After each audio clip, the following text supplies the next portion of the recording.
بسم اللہ الرحمن الرحیم۔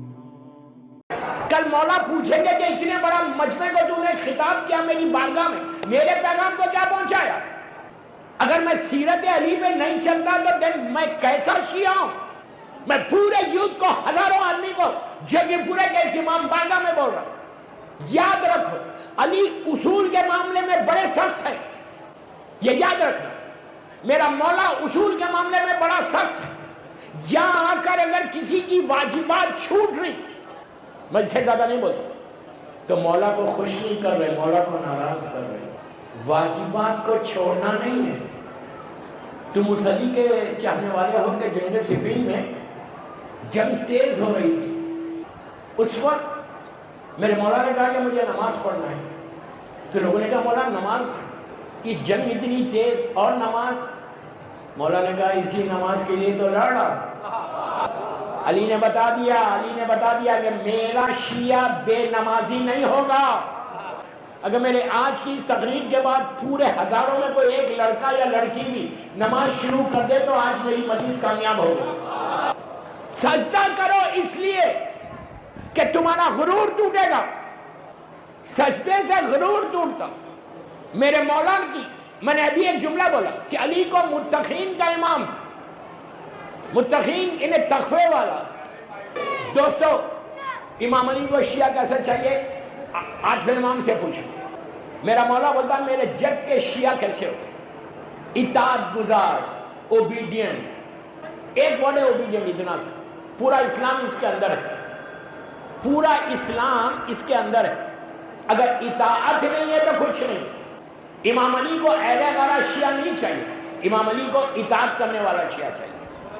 اب میں آپ کو تاریخ کا ایک چھوٹا سا واقعہ پڑھوں کہ علی کا شیعہ کیسا ہوتا، اطاعت کیا ہے، کہ کیسے، اس کے بعد ہم اپنے آپ کو چیک کرنا کیا میرے پاس 0.1% وہ اطاعت ہے۔ غور سے سنو، ایک کمپلیٹ پیغام ہے جوگی پورے کی اس مجلس کا کہ اطاعت کیا ہے، علی کو کیسا اطاعت گزار چاہیے۔ جنگ صفین تیز ہو رہی، زبردست تیز جنگ ہو رہی، اور امام علی کے جو کمانڈر ان چیف تھے، جو آپ کی فوج کے سپہ سالار تھے، کمانڈر ان چیف، جیسے کربلا میں مولا عباس تھے، جنگ صفین میں مالک اشتر تھا۔ مالک اشتر کا نام سب جانتے ہیں، غور سے سنو، کمپلیٹ پیغام ہے کہ مالک اشتر کمانڈر ان چیف ہے، ایک سائڈ پہ مالک لڑ رہا، ایک سائڈ پہ امام علی لڑ رہا، اور جنگ تیز ہو رہی۔ ہوتے ہوتے ایک سٹیج ایسا آیا کہ مالک امیر شام کے خیمے کے قریب تک پہنچ گئے، کہا کہ اس کو ختم کرو، جنگی ختم ہو جائے گی۔ مالک جب پہنچے تو امام علی کے جو ساتھ لڑ رہے تھے وہ لوگوں نے اپنے ایمان کو بیچا تھا صفین میں۔ اسی لیے میں ہمیشہ پوری دنیا میں یہ بات بولتا ہوں، میرے یوتھ کو بولتا ہوں، جوانوں کو بولتا ہوں کہ ہر چیز میں کمپرومائز کرنا، لیکن ولایت علی میں کوئی کمپرومائز نہیں کرنا۔ علی کی ولایت میں نو کمپرومائز، سخت رہنا، عزاداری حسین اور ولایت امیر المومنین میں کوئی کمپرومائز نہیں کرنا۔ میں سب کو بولا، لڑکیوں کو بھی بول رہا کہ یہ مت کرو کہ تم کسی غیر مذہب سے کے لڑکے سے شادی کرو، نو، مت کرو۔ میں کیا کروں، میرے اوپر پریشر ہے، ہماری لڑکیاں کسی اور کے پاس، وائی؟ میں ہمیشہ ہر لڑکی کو یہی بولتا جب کاؤنسلنگ کرتا، میں یہ بولتا کہ بابا سنو، تم کسی غیر مذہب کے لڑکے سے شادی کیسے کر سکتے؟ کہتے کہ مولانا وہ تو مسلمان تو ہے نا۔ What do you mean مسلمان ہے؟ اس کے بعد کہا کہ مولانا وہ اپنے مذہب پہ رہے گا، میں اپنے مذہب پہ رہوں گی۔ میں نے کہا پھر بچوں کا کیا ہوگا؟ بچوں کا کیا ہوگا؟ میں نے کہا اگر اس نے تمہارے بچے کا نام اس کا بیٹا ہے وہ رکھا تو پکارو گے؟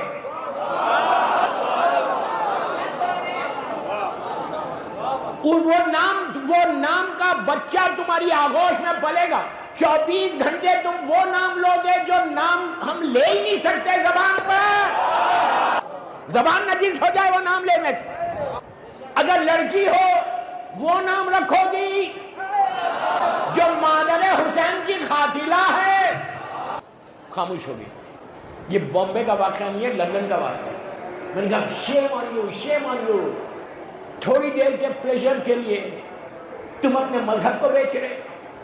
How can you marry the person؟ تم کیسے شادی کر سکتے اس سے کہ جس کے دل میں علی کی ولایت نہ ہو؟ یہ مت کرو. میں ساری لڑکیوں کو بول رہا، جو بھی سن رہا مجھے اس وقت جوگی پورے میں، کبھی کمپرومائز مت کرو. دعا کرو بیوی سے کہ آپ مجھے غلام علی عطا کرے.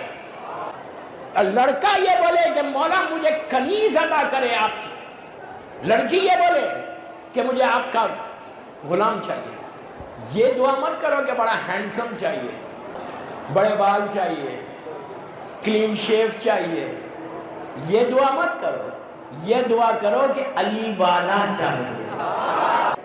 یہ دعا مت کرو کہ بڑی سمارٹ لڑکی چاہیے، بے حجابی چاہیے. نو، کنیز زہرا چاہیے. وہ چاہیے تو پھر اس لیے کہ امام علی سے پوچھا گیا تھا کہ مولا کس لڑکی سے شادی کرنا. امام علی سے پوچھا گیا تھا کہ مولا کس لڑکی سے شادی کرنا. پورے بیچلرز، یہاں اتنے بیچلرز میرے سامنے بیٹھے ہوئے، سب اسمائل دے رہے، مسکرا رہے دیکھ کے مجھے، رائٹ. امام علی سے پوچھ رہے تھے کہ مولا کس لڑکی سے شادی کرنا ہے. علی نے کہا کہ پلیز غور سے سنو کہ جب رشتہ بھیجو کسی لڑکی کے پاس تو دو چیزیں لڑکی میں کبھی نہیں دیکھنا. پلیز میری طرف دیکھو، دو چیزیں لڑکی میں کبھی نہیں دیکھنا. تو راوی نے پوچھا مولا کیا نہیں دیکھنا لڑکی میں؟ علی نے کہا کہ کبھی یہ نئی کنڈیشن رکھنا کہ بہت پیسے والی ہو اور حسین ہو. مطلب یہ نہیں ہے کہ کوئی حسینے پہ شادی مت کرو، اس لیے کہ لڑکا اپنے آپ کو نہیں دیکھ رہا کہ میں کیا ہوں، کالا پیلا جیسا بھی ہوں. بیوی خوبصورت ہو، وائی. اگر کوئی خوبصورت بیوی ملتی ہے تو نتھنگ رانگ، شکر ادا کرو اللہ کا. تو پورے خاموش ہو گئے. پوچھا مولا کیوں نہیں کریں، یہ کنڈیشنز کیوں نہیں رکھیں؟ حسین ہو اور خوبصورت ہو اور پیسے والی کیوں نہیں رکھیں کنڈیشن؟ کیا خوبصورت میرے مولا نے جواب دیا. علی نے کہا یہ دونوں چیزیں فنا ہونے والی ہیں. آج حسن ہے، 10 سال کے بعد حسن چلا جائے گا. آج پیسہ ہے، کل پیسہ ختم ہو جائے گا. پوچھا دیکھنا کیا؟ تو کہا تقویٰ دیکھو، نصیحت دیکھو. سمجھ میں آئی بات؟ تقویٰ دیکھو، نصیحت. تقویٰ ہوگا تم علی کے اوبیڈینٹ بنو گے. اب سنو، مالک اسٹیٹ جنگ لڑ رہے، پلیز میری طرف دیکھو کہ علی کو شیعہ کیسا چاہیے. لڑتے لڑتے لڑتے بالکل امیر شام کے خیمے کے قریب پہنچے. جب پہنچے بالکل قریب، تو جو امام علی کے چاہنے والے تھے ظاہری طور پہ لشکر میں علی کے، وہ سب راتوں میں بک چکے تھے. امیر شام نے ان کو پیسے دے کے خرید لیا، کسی کو 10,000، کسی کو 20,000، کسی کو 50,000. یہ سارے کے سارے تلوار لے کر مولا کے سامنے آ گئے اور آگے کہا مالک کو روکو. آپ اگر مالک کو نہیں روکیں گے تو ہم آپ کو قتل کر دیں گے. دشمن نہیں بول رہے تھے، جا کے دیکھو تاریخ میں، جنگ صفین کا اینڈ دیکھو. علی کے لشکر والے آ کے مولا کو گھیر لیا، کہا مالک کو روکو. مولا نے ایک پرچہ بھیجا. اب میری طرف دیکھنا، امیر شام کا خیمہ سامنے، مالک اسٹر کی تلوار اٹھی ہوئی ہے. چند لمحوں میں وہ داخل ہوں گے، ختم ہو جائے گی جنگ. چند لمحوں میں تلوار اٹھی ہوئی ہے. جب تلوار اٹھی ہوئی ہے تو اس وقت علی کا پیغام پہنچا کہ مالک جس حالت میں ہے رک جا. تو اٹھی ہوئی تلوار کو روک کے کہا کہ میں نے تلوار کو اٹھائی تھی اطاعت علی میں، روک بھی اطاعت علی میں رہا. ایسا اطاعت گزار چاہیے، اپنی مرضی نہیں. جو ایمان کی مرضی ہے اس مرضی پہ چلنا ہے. اگر تم اس مرضی پہ چلو گے تو دنیا اور آخرت تمہاری ہے. ادروائز یہ دنیا کتنے دن کی ہے بھائی؟ 60 ایئرز، 70 ایئرز، 80 ایئرز، 90 سال، اس سے زیادہ تو نہیں. وہ کام کرو کہ جس سے تم امام تک پہنچو. امام علی کو ڈم شیعہ نہیں چاہیے، جو اپنے لیے زندہ رہتا وہ نہیں چاہیے. علی کو وہ شیعہ چاہیے جو علی کے لیے کام کرے. کبھی خواہش کی، کبھی سوچا کہ میں امام کے لیے کوئی کام کروں؟ جب تاریخ کے دو چیزیں بتاتا، پوری تاریخ ہے، پورا اشعہ میرا یوٹیوب پہ موجود ہے کہ ہاؤ کین وی ہیلپ امام علی. دوستو اتنے بڑے مجمع سے میں بول رہا ہوں، اگر تم امام علی کے لیے کام کرو گے تو ہمیشہ زندہ رہو گے، ہمیشہ تمہارا نام باقی رہے گا۔ اگر علی کے لیے کام کرو گے، پیسہ کسی کے نام کو باقی نہیں رکھتا، یہ نام کو باقی رکھتا۔ لڑکیوں کو بھی بولا کہ کام کرو، کام کرو، اپنی زندگی کا ایک مشن بناؤ، اپنی زندگی کو ویسٹ مت کرو۔ تو اس کے لیے پہلی چیز جو آپ کو کرنا ہے وہ ایجوکیشن کو حاصل کرنا ہے۔ جاہل علی کو سمجھ ہی نہیں سکتا، جہالتوں میں علی سمجھ میں نہیں آتا، علم سے علی سمجھ میں آتا۔ میرے یوتھ کو بول رہا کہ پروفیشنل کورسز میں آؤ۔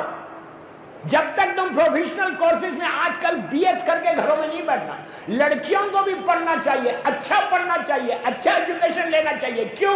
تم اچھی ایجوکیشن حاصل کرو گی تو پوری زندگی تم اپنے یو پی میں نہیں رہو گی، تمہارے رشتے اچھے آئیں گے، دنیا بھر میں تم جا سکتے، جہاں تم جاؤ گے علی کے پیغام کو پہنچا سکتے۔ جاہل رہو گے تو اپنے گاؤں میں رہو گے، علم کے ساتھ رہو گے تو پوری دنیا جو اللہ نے بنائی ہے اس میں پہنچ جاؤ گے۔ علم کو حاصل کرو، جہالت میں مت رہو۔ مولا علی کا ایک جملہ ہے، پلیز غور سے سنو۔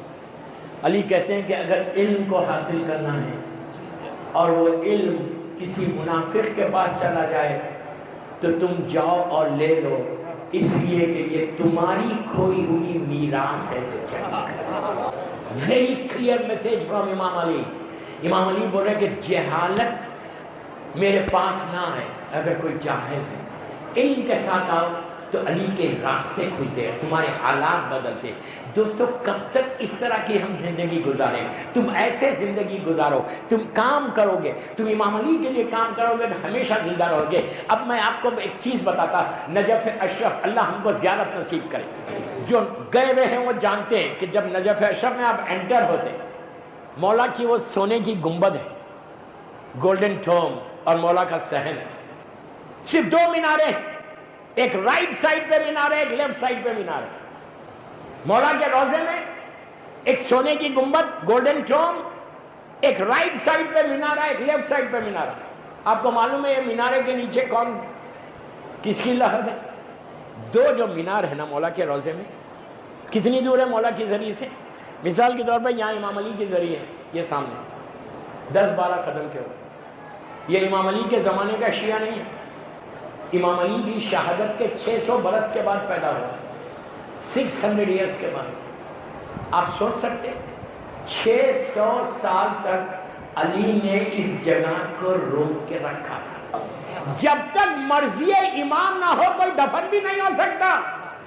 اگر کوئی حکومت کے زور پہ، پیسے کے زور پہ، طاقت کے زور پہ ادھر ادھر ہو بھی جائے تو رہتا نہیں ہے۔ دیر سے سمجھے، رہ بھی جائے تو علی کبھی ظالم کو معصوم برداشت نہیں کرتے۔ اگر دفن بھی ہوگا تو کوئی فرق نہیں پڑتا۔ آپ کو معلوم ہے اس کے نیچے کون ہے؟ علامہ ہلی۔ آپ سوچو، ہلی امام علی کے زمانے کا شیعہ نہیں، مولا کے زمانے کے شیعہ سلمان مدائن میں، ابو ذر ربضہ میں، عمار سیریا میں، میسم کوفے میں، سارے کے سارے دور ہے۔ مولا نے اس کو اپنے قریب کیوں بلا کے رکھا؟ اس نے انہوں نے اپنی پوری زندگی ڈیڈیکیٹ کر دیا تھا امام علی کے لیے۔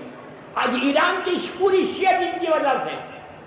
یہی تو ہم کہتے ہیں کہ مرجعیت کی طاقت ہی آ رہے، مرجعیت کو چھوڑ کے زندگی مت گزارو، ہمیشہ اپنے مرجع کی عزت کرو۔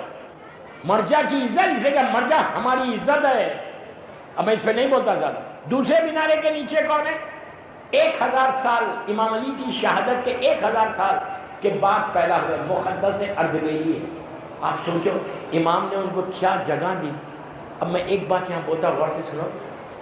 امام علی کے روضے میں، امام علی کے اطراف پورا اتنے ججیت ہمارے مراجع دفن ہیں کہ اگر یہ لوگ باہر رہتے تو ہر لحظ سے معجزے ہوتے، لیکن سورج کے سامنے ستارے تھوڑی چلتے۔ میرا مولا سورج ہے، یہ سارے کے سارے ستارے ہیں۔ کہ یہ مولا کا اطراف میں سارے یہ لوگ دفن ہیں کہ جنہوں نے امام علی کے لیے پوری زندگی کو کام کیا، ایسے کام کیا۔ اب میں آپ کو بتاتا ہوں ایک چھوٹا سا واقعہ یقین کے اوپر۔ یقین کو پہلے بیان کریں، یقین کے ساتھ علی کے سامنے رہو، اور ولایت علی میں جو یقین ہے نا وہ کہیں نہیں ملے گا. جو کچھ حاجات کو لے کر آئے یہ سمجھ کے دعا کرو کہ یہ میرے مولا کا نجف ہے، اشرف میں نہیں گیا تو یہاں پہ آیا.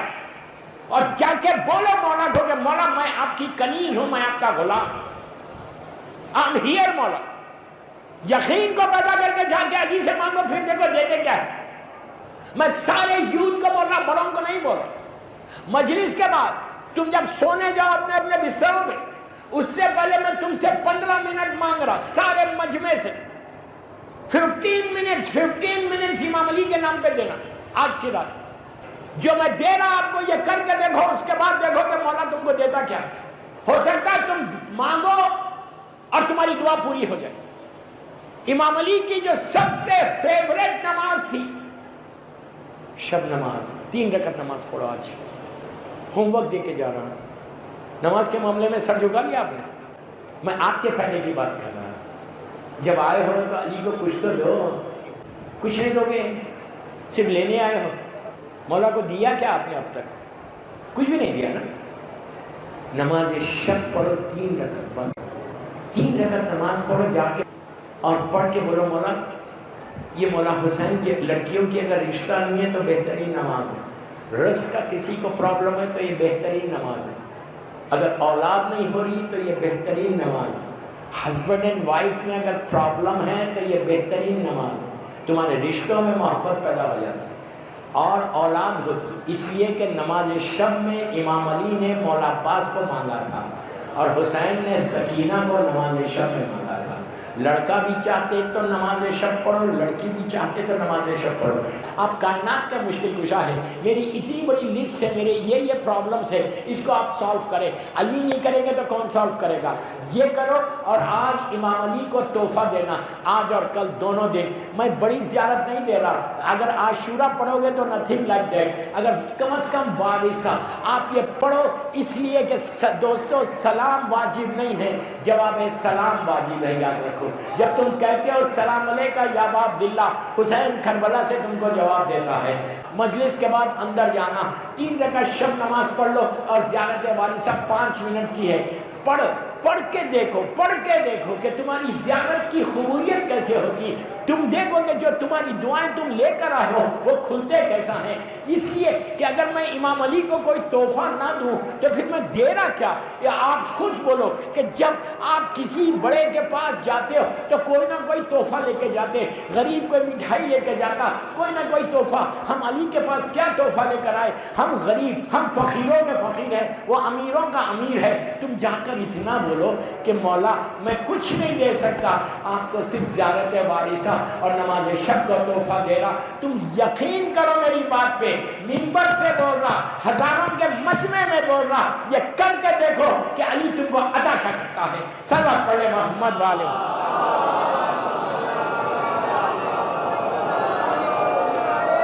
میں نے 2 پیغام دیے، بس آخری پیغام جس سے میں نے مجلس کا آغاز کیا، جس دعا سے اللہم ارزقنی شفاعت الحسین علیہ السلام یوم الورود. یہ کس کے جملے ہیں؟ کس زیارت کے جملے ہیں؟ یہ عاشورہ کے جملے. کہاں بولتے؟ سجدے میں جا کے بولتے اللہم ارزقنی شفاعت الحسین، کہ پروردگار تو مجھے شفاعت الحسین عطا کر یوم الورود لحد میں. یہ جملے خروج میں بھی پڑھو. جتنا پڑھو گے اتنا تمہاری زندگی بدلتی جائے گی.